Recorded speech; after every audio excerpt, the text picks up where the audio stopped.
Hello and welcome to Getting Started with Generative AI. My name is Ethan Cortez, and I'm a Services Specialist at Academic Technology here at SF State.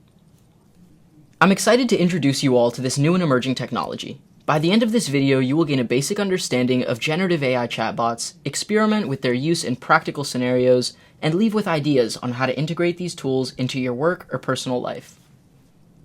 We will begin with some background information on generative AI, then proceed to a demo which will include a hands-on activity that you can follow along with. And we will end today's video with resources and next steps to help broaden your understanding of generative AI. Before we begin discussing AI in more detail, it is important to note that this technology is intended to support or enhance human work, not replace it. The human element should always remain central. That may include first coming up with your own ideas or deliverables, and then using AI to refine them, or using AI to help brainstorm initial ideas that you build out in more details on your own. At any point, there should always be some form of human interaction, so we don't just rely on AI to do our work for us. Generative AI is just one of many different types of artificial intelligence. We encounter AI on a daily basis even if we may not notice it. Siri and Amazon's Alexa are some of the most popular artificial intelligences available to the market, and while both of these are classified as virtual assistants, they are still powered and driven by AI. Generative artificial intelligence, or generative AI, is a type of AI that can create new content based on user prompts or inputs. Prompts start the generation process. Generative AI chatbots are incapable of doing anything without human interaction. This interaction comes in the form of prompts that you feed the chatbot. The most important factor for effective use of generative AI chatbots is having effective prompts to feed it. With that being said, the prompts you feed the chatbot should be clear and specific. Even if you're doing all the right things, the output you receive might still be unsatisfactory. If that's the case, keep generating. Iterating on a prompt is one of the best methods you can use to ensure you're getting the best possible output when using generative AI chatbots. Here's an example of what a basic but nicely structured prompt can look like. We have an action, an output, to write 3 learning objectives. We also have a goal and a specific audience, which is to introduce generative AI to university freshmen, and this provides enough specific context for a good start to the generation process that we can then build on. Generative AI chatbots can be extremely powerful and support information literacy and accessibility, personalized teaching and learning, and efficiency administrative tasks. However, with each of these opportunities come risks that you need to consider when inputting prompts and evaluating the outputs from the chatbot. When inputting prompts, we must be conscious of the data we give the chatbot. Personal information and private details should never be fed to a chatbot, as you'll run the risk of having your data leaked or potentially used to train the generative AI model.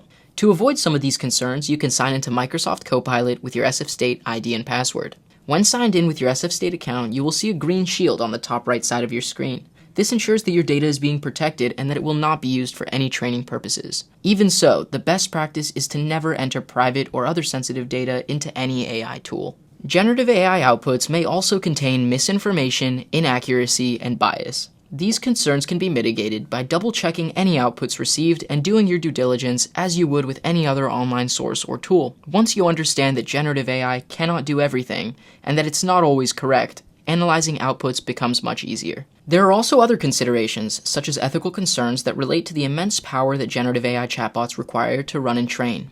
As of late 2024, it is estimated that one string of prompts consumes 16 ounces of water.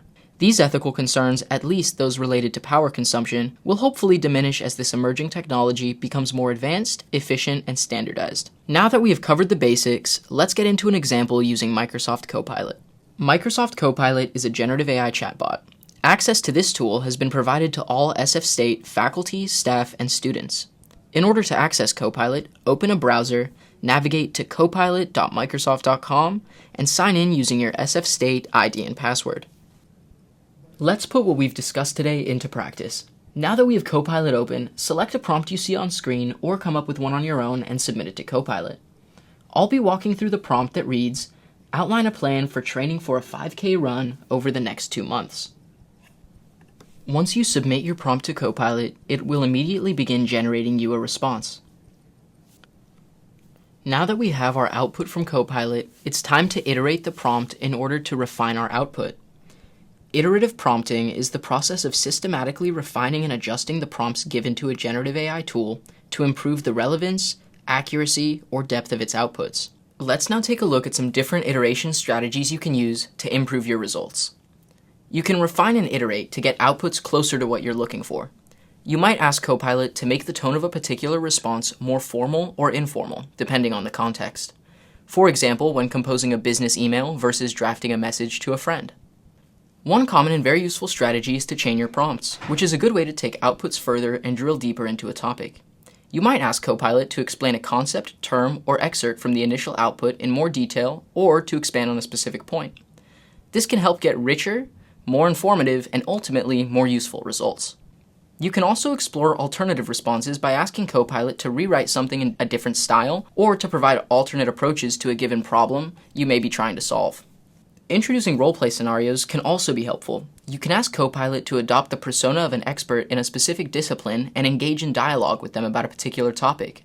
You might also ask it to simplify the outputs as if it's speaking to a younger audience member. Both approaches can modify the tone and level of technical detail in the response.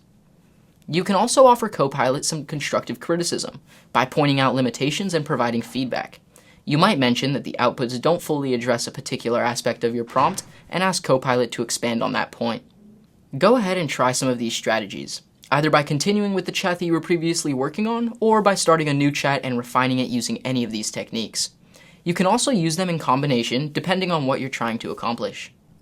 In this case, we received a very lengthy output. The first step into iterating this would be simplifying it. Now that we have simplified our output, the next step in the iteration process for me is going to be including some personalized details.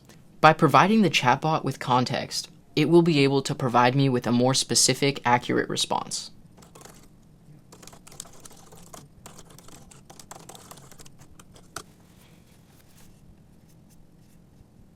I prompted the chatbot to adjust its response to work around my schedule of working every day from 9 to 5. By doing this, it was able to give me a more accurate response that was tailored more personally to me. Whether you're a student, faculty, or staff, there are plenty of AI-powered tools for you to explore, including AI integrations within Zoom, Adobe, and Microsoft 365. Also, keep a lookout for forthcoming AI features in tools like Canvas and Box. For more information regarding all things AI, visit SF State's AI website at ai.sfsu.edu, where you can learn about current AI integrations, events, and more. Thanks for watching, and keep an eye out for more videos by Academic Technology. You can also find more information about AI resources and other technologies on AT's support documentation website at athelp.sfsu.edu.